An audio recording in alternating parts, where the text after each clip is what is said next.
مرحبا، شلونكم؟ يا رب تكونون بخير. اليوم راح نسوي كليتشة طيبة وهشة وطرية.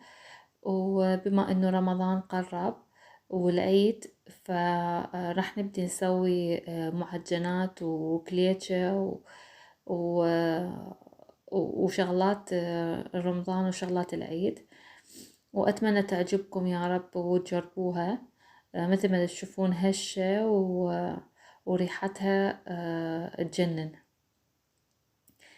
يلا نستمتع بيها سوا.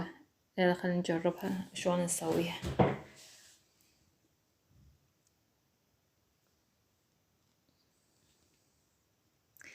المقادير عندي، أنا ما سويت مقدار كبير، سويت مقدار صغير. عندي هنا ست قلاصات طحين، وحطيت عليها، طبعا استعملت هذا القلاص، وحطيت عليها حوايج، خاشوقة صغيرة حوايج، وحطيت هيل. طبعا هذا الهيل مطحون، خاشوقة هيل. طبعا الهيل كلش طيب بالكليتشة، يخلي يخفف من حدة طعام الدهن. عندي هنا قلاص مي ويا خمرة وشوية شكر. وطبعا هنا خليت الخمرة شوية تختمر، يعني تتفاعل على صفحة. وراح نخبطها. هسه أول شي نخلط الطحين ويا الحوايج والهيل، نخلطه زين. وبعدين راح نضيف، طبعا مثل ما الكل تعرف أكيد، نضيف المي والخمرة ونخلطها زين ونعجن.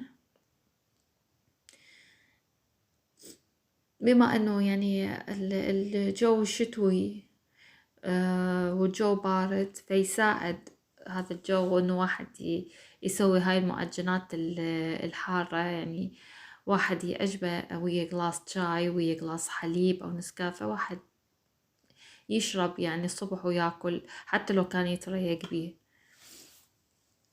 نحط قلاصين. أنا استعملت قلاصين دهن. أنا ما استعملت الدهن، استعملت زبد، وطبعا ذوبت زبد وقلاص زبد وقلاص زيت.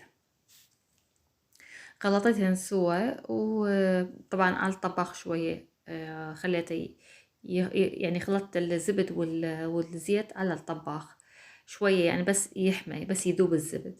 حطيت هنا شوية لبن. طبعا انت يعني ما حطيت بمقدار معين، شوية يعني مثل ما شفت، شوية لبن يخليها تصير هشة وطرية، وينطيها نكهة طيبة. اللبن كلش طيبة النكهة مالتها. هاي دا تشوفون شلون صارت العجينة مالتها حلوة وشكلها حلو. ونخليها هسه تختمر شوية ونرجع نشكلها سوا. بعد ما اختمرت العجينة،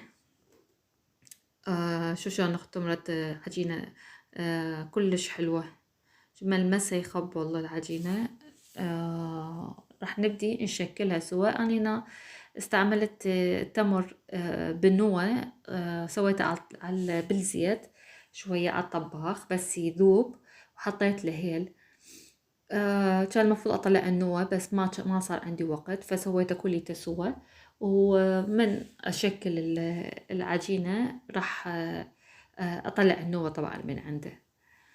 فاستعملت اليوم اني بما انه مقدار قليل، فاستعملت بس حسوي بس تمر وخفيفي. ما اريد اسوي شغلات اكثر من هيك. ان شاء الله بالايام الجاية على العيد راح نسوي نكهات ثانية وحشوات ثانية. فتحتها هيجي، فتحتها مستطيلة تقريبا. حاولت أعدلها على قد ما أقدر وأقسمها. طبعا راح أحط التمر على جزء بسيط من قدها، وبعدين أقسمها 3 أقسام، قسمين، حتى ما يصير عجينة هواية بالكليتشة، ما تصير كلتها عجين وكلتها يعني فارغة من الداخل ما بيها تمر. أحب ألفها لفة واحدة. هنا طلعت، إذا طلع النوع من عنده حتى أفرشه على العجينة مثل ما تشوفون بالفيديو. طبعا أنا عندي الجهال يحبون الكليتشة ويحبون أم التمر خصوصا.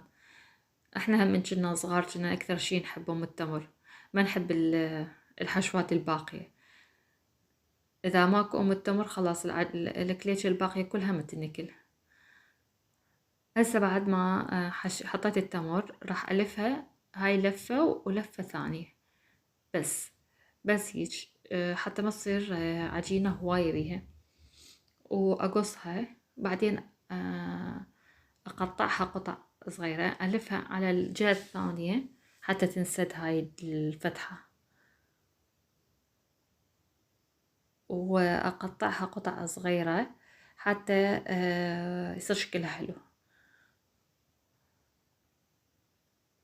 هنا شوية تمر، المفروض التمر يكون معجون حتى يصير أسهل بالحشوة بالكليتشة.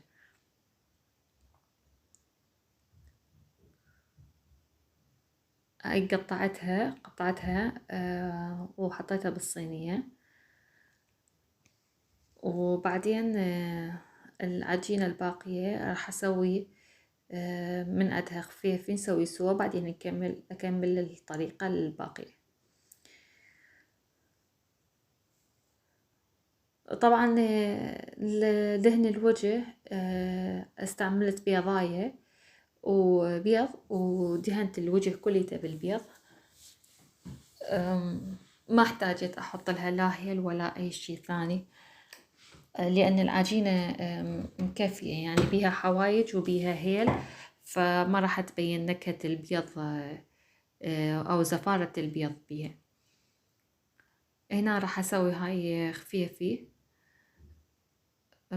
يعني خفيفي يعني اللي ما يعرفه اللي هو سادة، يعني بدون اي حشوة. استعملت هذا القالب حتى يصير شكله حلو.